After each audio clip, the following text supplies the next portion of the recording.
નમસ્તે બાલ મિત્રો, આજે તમારે એક સરસ મજાની વાર્તા સાંભળવી છે ને. આજે હું જે વાર્તા કહેવાની છે એનું નામ છે માછલી મારી દોસ્ત. કનુ અને લાલી બે પાક્કા મિત્રો હતો. રોજ આખો દિવસ સાથે ફરે, રમે અને ભમવા જાય. એ રોજ સાંજે બંને પાક્કા મિત્રો હતા ને, એ બંને રોજ તળાવના કિનારે ફરવા જતા અને તળાવમાં સરસ મજાની લાલ માછલીઓ હતી. એ જોઈને એ બંને મિત્રો તો એટલા ખુશ થાય, રોજ એને મળવા જાય. પછી કનુને વિચાર આવ્યો કે લાવો ને આ લાલ માછલી છે એને આપણે કંઈક ખવડાવીએ. પણ શું ખવડાવવું એ બે મિત્રોને ખબર હતી નહીં. તો એ કે આપણે ઘરે છે ને મમ્મીને પપ્પાને કે કોઈકને પૂછી જોઈએ કે આ માછલીઓને શું ખવડાવાય. પણ જો મમ્મી પપ્પાને પૂછીએ તો પછી એને તળાવે જવાનું બંધ કરી દે. તો શું કરવું? હવે તો બંને મૂંઝાણા. કનુએ કીધું કે છે ને જો મારા દાદા છે ને એ મારા પાક્કા મિત્ર છે, તો એ મને સાચું કહેશે કે માછલીઓને શું ખવડાવાય અને એ મને તળાવે પણ આવવા દેશે. હું એને પૂછી જાઉં. તો કનુ તો દોડીને એના દાદા પાસે ગયો અને કીધું કે દાદા, તળાવમાં સરસ મજાની લાલ માછલીઓ રહે છે, તો એને હું શું ખવડાવું? તો દાદા કહે કે પહેલાં તું મને માછલીઓની વાત કર કે એ માછલીઓ દેખાવે કેવી છે. તો કનુએ કીધું કે એ માછલીઓ તળાવમાં રહે છે અને દેખાવમાં લાલ છે. તો દાદા કે તો એને ચોક્કસ છે ને લોટની ગોળીઓ ભાવશે. તું એક કામ કરજે, ઘરેથી લોટ લેતો જાજે અને તળાવનું પાણી લઈને એમાંથી નાની નાની સરસ મજાની ગોળીઓ બનાવીને તું માછલીને ખવડાવજે. એને બહુ ભાવશે અને એ ખુશ પણ થઈ જશે. તો કનુ ને લાલી તો બહુ ખુશ થઈ ગયા અને બીજા દિવસે સાંજે ઘરેથી લોટ લેતા ગયા અને એક સાથે રકાબી લેતા ગયા. વાટકામાં પાણી લઈને અને પછી એને તો સરસ મજાની લોટમાં રકાબીમાં નાખીને ગોળીઓ બનાવી અને સરસ ગોળીઓ એને તળાવમાં નાખી. પણ એક પણ માછલી એ લોટ ખાવા માટે આવી નહીં. તો કનુ ને લાલુ તો મૂંઝાઈ ગયા કે કેમ માછલીઓ લોટ ખાવા નહીં આવ્યો. ઘણી વાર સુધી બંને ત્યાં બેસીને જોયું પણ એક પણ માછલી લોટની ગોળી ખાવા ત્યાં આવી નહીં. તો એ તો બંને દોડીને દાદાજી પાસે ગયા કે દાદાજી અમે સરસ લોટની ગોળીઓ બનાવી પણ માછલીઓ તો લોટ ખાવા નથી આવતી.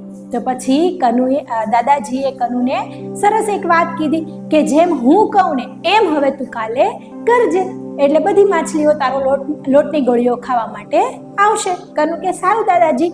બીજો દિવસ થયો. સાંજે પાછા કનુ અને લાલી છે તે લોટ લઈને તળાવના કિનારે ગયા અને સરસ મજાની ગોળીઓ બનાવીને એને તળાવમાં નાખી. જેવી તળાવમાં નાખી ગોળીઓ એવા એ બંને ભાઈબંધ આગળ ખસી ગયા અને થોડા દૂર જઈને જોવા લાગ્યા. દૂર જઈને ઊભા રહ્યા ને એટલે માછલીઓ તરત આવી અને તરત આવીને બધા લોટની ગોળીઓ ખાઈ ગઈ. એટલે કનુ અને લાલી છે તે બંને ખુશ થઈ ગયા.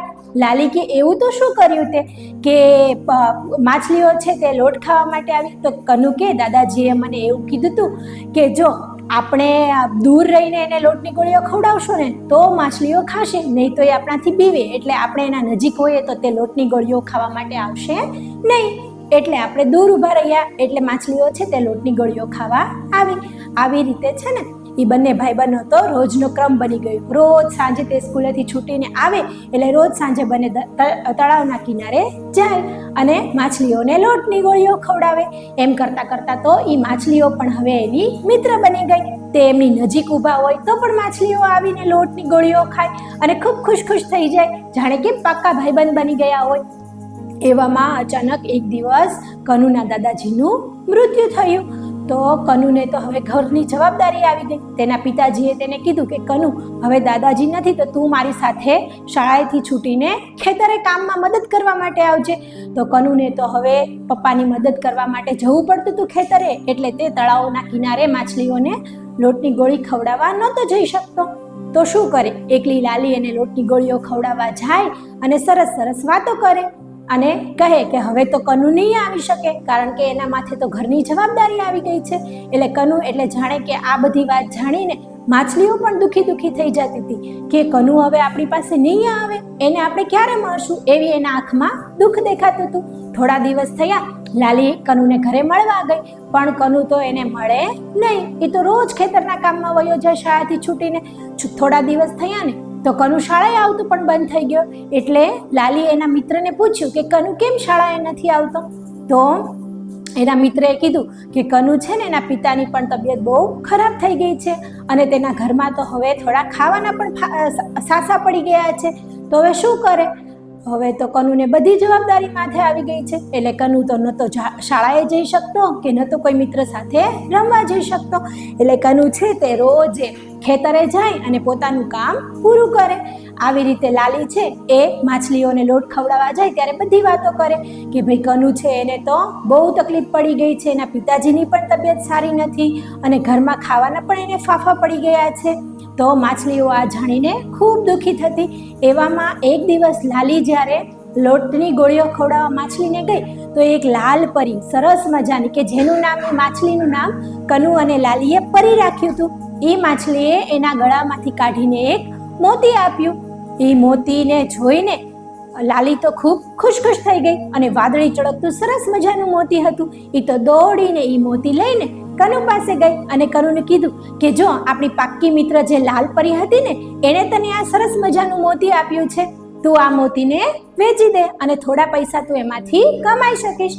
એટલે કનુ તો એ લઈને ઝવેરી પાસે ગયો અને કીધું કે આના મને થોડા પૈસા મળશે એમ. એટલે ઝવેરીને તો ખબર હતી કે આ તો બહુ કિંમતી મોતી છે, પણ એણે એમ કીધું કે આના કાંઈ બહુ પૈસા ન આવે, પણ હું તને થોડા ઘણા પૈસા આપી દઉં. એટલે કનુ તો એ પૈસા લઈને ખૂબ ખુશ થતો દોડતો એના ઘરે ગયો અને એના મમ્મી અને પપ્પાને તે પૈસા આપ્યા.